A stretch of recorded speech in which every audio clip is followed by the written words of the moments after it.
Hello दोस्तों, नमस्कार, जय हिंद। स्वागत करता हूं आप सभी का एक बार फिर से आपके अपने यूट्यूब चैनल पे, आपके अपने क्लासेस में, पिंगाक्ष क्लासेस के इस लाइव सेशन में। जैसा कि दोस्तों आप सभी को पता है, हमारा क्लास हर शनिवार और रविवार शाम 7 बजे लाइव होता है, तो जुड़ना ना भूलिए। हर शनिवार और रविवार शाम 7 बजे। आज national defence day India celebrate कर रहा है। नेशनल डिफेंस डे हर साल 3 मार्च को मनाया जाता है। तो आज नेशनल डिफेंस डे पे मैं जो क्वेश्चंस लेके आया हूँ, 15 प्रश्नों का सेट है, स्टैटिक जीके का सेट है। चलिए देखते हैं इस 15 प्रश्नों के सेट को। अगर आपकी तैयारी परफेक्ट है, 12+ आप सही करते हैं तो चलिए सेशन को स्टार्ट करेंगे। उससे पहले आपसे रिक्वेस्ट करूंगा, चैनल पे पहली बार है तो चैनल को सब्सक्राइब कर लीजिएगा, बेल आइकन को प्रेस कर दीजिएगा ताकि सबसे पहले नोटिफिकेशन आपको मिल सके। और ये सेशन पसंद आएगा तो लाइक करना, कमेंट करना, शेयर करना ना भूले। हर एक फौजी भाई लाइक कमेंट शेयर कर जरूर करिएगा। Static GK for army Agniveer aspirants. पहला प्रश्न देखिए, लक्षद्वीप कहाँ अवस्थित है? ऑप्शन ए कारावती, बी दमन, सी पोर्ट ब्लेयर और डी सिलवासा।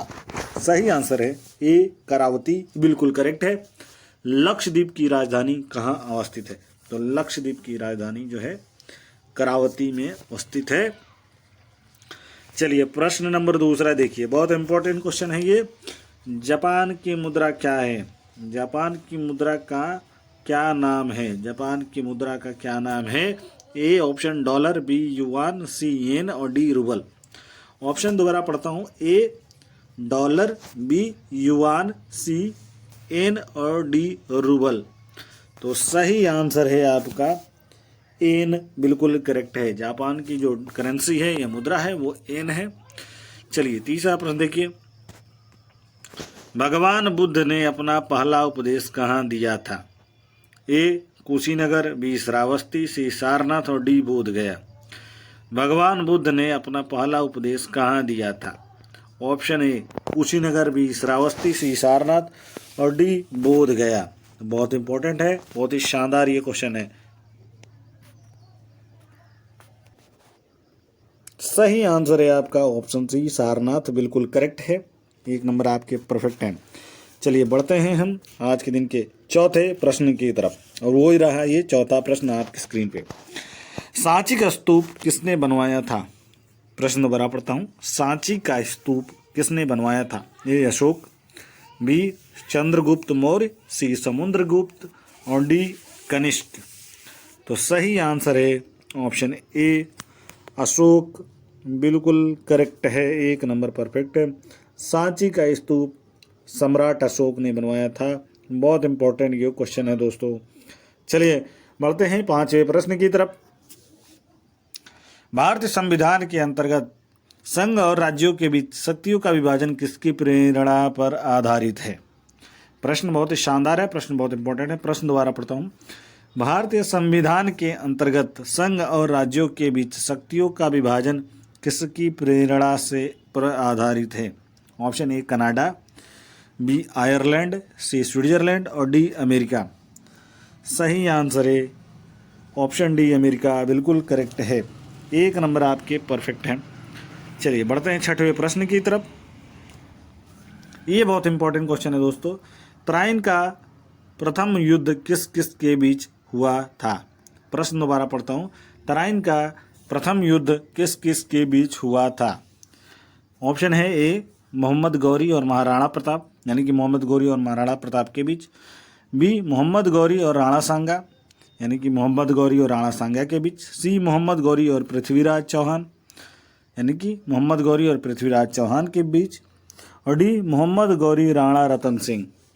सही आंसर है आपका ऑप्शन सी मोहम्मद गौरी और पृथ्वीराज चौहान के बीच लड़ाई हुई थी। बहुत इंपॉर्टेंट ये क्वेश्चन है, तराइन का प्रथम युद्ध। चलिए बढ़ते हैं 7वें प्रश्न की तरफ। देश में सर्वाधिक लंबी दूरी तय करने वाली रेलगाड़ी कौन सी है? प्रश्न दोबारा पढ़ता हूँ, देश में सर्वाधिक लंबी दूरी तय करने वाली रेलगाड़ी कौन सी है? सबसे लंबी दूरी तय करने वाली रेलगाड़ी कौन सी है? Option A Vivek express, B Gatiman express, C Tejas express और डी दुरंतो एक्सप्रेस। तो सही आंसर है आपका ऑप्शन ए विवेक एक्सप्रेस, बिल्कुल करेक्ट है। सबसे लंबी दूरी यानी कि सबसे लंबी दूरी को जाती है ये विवेक एक्सप्रेस। चलिए बढ़ते हैं 8वें प्रश्न की तरफ। निम्न में से कौन सी कृति रविंद्रनाथ द्वारा रचित है? ए गीतांजलि, बी चित्रा, सी पोस्ट ऑफिस और डी ये सभी। रविंद्रनाथ टैगोर जी द्वारा रचित बताइए कौन सी है। ऑप्शन है आपके 4, ए गीतांजलि, बी चित्रा, सी पोस्ट ऑफिस और डी ये सभी। सही आंसर है डी ये सभी, बिल्कुल करेक्ट है, यानी कि सभी रविंद्रनाथ द्वारा रचित हैं। चलिए बढ़ते हैं हम 9वें प्रश्न की तरफ। कानपुर किस नदी के किनारे अवस्थित है? बहुत इंपॉर्टेंट क्वेश्चन है। कानपुर किस नदी के किनारे अवस्थित है? ए गोमती नदी, बी हिंडन नदी, सी कर्मनाशा नदी और डी गंगा नदी। तो सही आंसर है आपका ऑप्शन डी, गंगा नदी के किनारे स्थित है या अवस्थित है कानपुर। चलिए बढ़ते हैं 10वें प्रश्न की तरफ। सूरज कुंड मेला कहाँ आयोजित होता है? ए फरीदाबाद, बी अमृतसर, सी बीकानेर और डी सोनपुर। प्रश्न दोबारा पढ़ता हूँ। सूरज कुंड मेला कहाँ आयोजित होता है? ए फरीदाबाद, बी अमृतसर, सी बीकानेर और डी सोनपुर। सही आंसर है ऑप्शन ए फरीदाबाद, बिल्कुल करेक्ट है। 1 नंबर आपके परफेक्ट है। सूरज कुंड मेला फरीदाबाद में आयोजित होता है। चलिए 11वां प्रश्न देखिए। राष्ट्रीय खेल दिवस अगस्त को किसके जन्म दिवस पर मनाया जाता है? मुझे लगता है आप सभी को इसका आंसर जरूर पता होगा, कमेंट बॉक्स में आंसर करिएगा। प्रश्न दोबारा पढ़ता हूँ। राष्ट्रीय खेल दिवस अगस्त को किसके जन्म दिवस पर मनाया जाता है? ए CK नायडू, बी आशुतोष मुखर्जी, सी जयपाल सिंह और डी ध्यानचंद, मेजर ध्यानचंद। सही आंसर है आपका ऑप्शन डी, मेजर ध्यानचंद, बिल्कुल करेक्ट है। 1 नंबर आपके परफेक्ट हैं। चलिए बढ़ते हैं 12वें प्रश्न की तरफ। निम्नलिखित में से किस भारतीय संविधान को मैग्ना कार्टा कहा जाता है? प्रश्न दोबारा पढ़ता हूँ।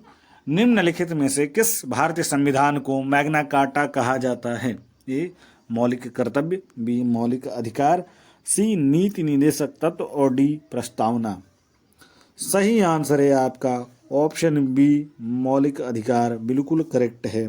1 नंबर आपकी परफेक्ट है। मौलिक अधिकार यानी कि फंडामेंटल राइट्स। चलिए बढ़ते हैं 13वें प्रश्न की तरफ। निष्क्रिय गैसों का वर्ग है? A option A 1, option B 7, option C 18 या ऑप्शन डी 2। प्रश्न दोबारा पढ़ता हूँ। Option A 1, option B 7, option C 18 और ऑप्शन डी 2। सही आंसर है आपका ऑप्शन सी 18, बिल्कुल करेक्ट है। निष्क्रिय गैसों का वर्ग जो है 18 है। चलिए बढ़ते हैं आज के दिन के सेकेंड लास्ट यानी कि 14th नंबर के प्रश्न पे। दूध से दही बनने के लिए कौन उत्तरदायी है? Who is responsible for converting milk into curd? Option पढ़ता हूँ। जीवाणु, कवक, कीटाणु, विषाणु। प्रश्न दोबारा पढ़ता हूँ। दूध से दही बनने के लिए कौन उत्तरदायी है? सही आंसर है ए जीवाणु, बिल्कुल करेक्ट है।